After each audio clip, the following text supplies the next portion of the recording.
আসনাত আব্দুল্লাহ আজকে সংসদ যে বিষয়টা কইছে আপনারা সবাই শুনছেন।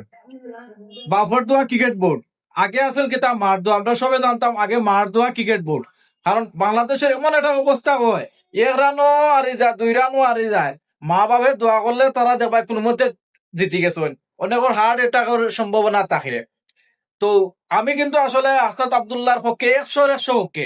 কারণ তো ও হইল বিষয়টা, আমরা সবসময় চাই যে বাংলাদেশ ক্রিকেট বোর্ড ভালো একটা কিচ্ছু করুক, একটা এশীয় কাপ জিতুক, একটা বিশ্বকাপ জিতুক, কিন্তু এই দিকে নাই। আমরা হিবায়তি যদি আমরা ওই যে দালাল, ইন্ডিয়া দালালে কোন আছেন তামিম ইকবাল, দালালি করতে করতে তাই একটা প্রদ গেছেন গিয়া। এখন খুব বুঝরা আনি মানে হেরা চাইব কিতা জানি, তার ক্যাটাগরির যারা প্লেয়ার আছে এই প্লেয়ারের সুযোগ দেওয়ার চিন্তা ভাবনা করবো সামনে দিয়ে, এটা একবার নিশ্চিত। আপনারা দেখিয়া রাখতে পারেন। আর যারা যারা ভিডিও দেখবা তারা ভিডিওটা কোনো এক সময় মনে করবা আরে যে তামিম ইকবাল যে ফটো গেছে এই ফটোর আমি মনে করি না যে হে যোগ্য, ও যোগ্য এগু গেছে। এ হলো ইন্ডিয়ার একবারে দালাল। যাই হোক, আমরা সবসময় দোয়া করি বাবর দোয়া মার দোয়া ক্রিকেট বোর্ড যাতে উন্নত করে, ভালো একটা পজিশনও যায়, ভালো একটা জিনিস করে, এশিয়া কাপ বিশ্বকাপ যাতে জিততেও পারে, ওলা আমরা দোয়া করি।